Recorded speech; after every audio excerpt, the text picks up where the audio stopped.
Hello. Hiya. We're going to be talking about birth environment, and this is really important because if you feel calm and cozy, your body is going to be performing at its optimum in birth.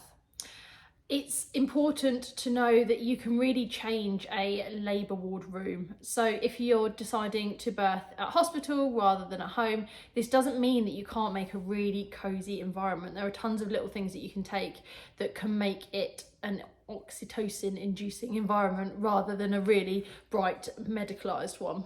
Yeah, like lights. First of all, thinking as soon as you get into a labour ward room, asking them to turn off the big light and maybe taking along some fairy lights or some tiny little battery operated LEDs, or you can get those. They're called galaxy lamps. Yeah. So you can get those if you just type that into Amazon. You're such a granny. Then you can get those and it makes it look like a galaxy on the ceiling, and that can completely change the environment. Blackout blinds are really good. So some hospitals, it's hard to close the blinds if it's a bright summer's day or even if it's just light outside. So getting a blackout blind that you can just stick up, well, your birth partner will stick up, means that you get rid of really bright lights. We're mammals, we like to birth feeling unobserved, in the quiet, in the dark, and lighting can really make a difference to your hormones. Failing that, eye mask so that you can just block out any big lights. If you're on, for instance, if you're being induced or you're on the antenatal ward, you don't need to. Even the journey to hospital, you can wear that because it can make you feel more chilled. So that's lighting. And I always think about this in terms of senses, really, when it comes to birth environment. So think about what you can see, and then it's sort of what you can smell. So we anchor things as humans. We anchor smells to the way we feel.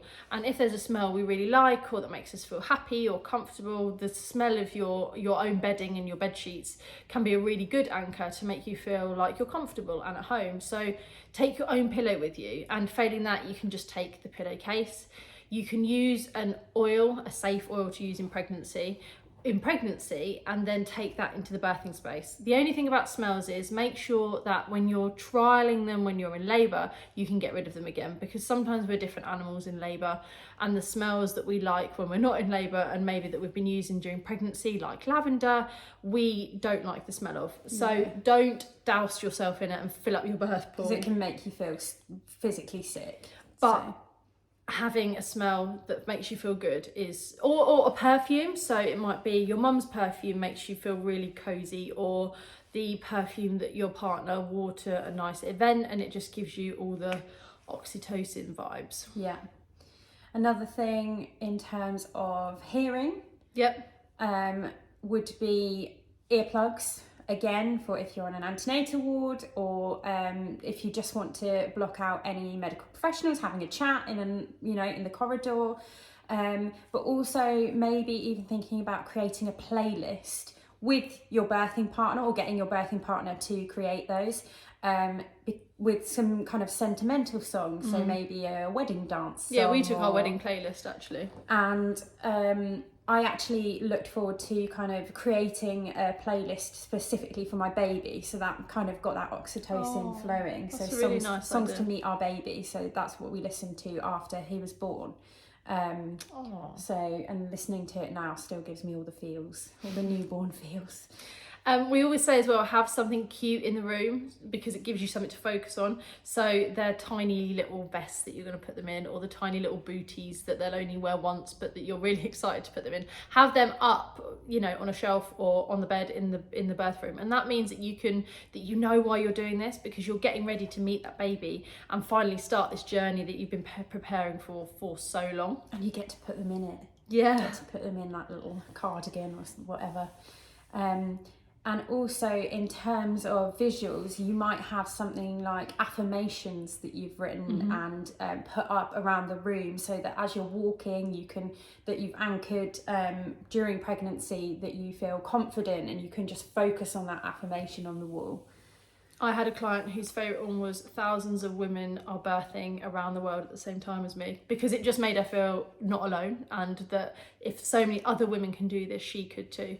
And then the last thing I think to think about is what you're going to eat and drink on the day, because that can really make a difference in how you feel.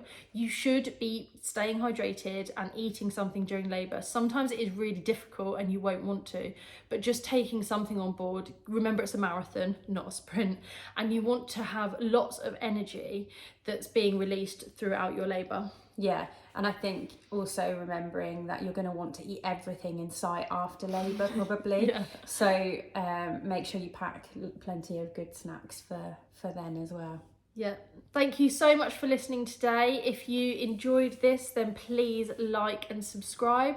Also, we are on Instagram at _birth_project. Bye. Bye.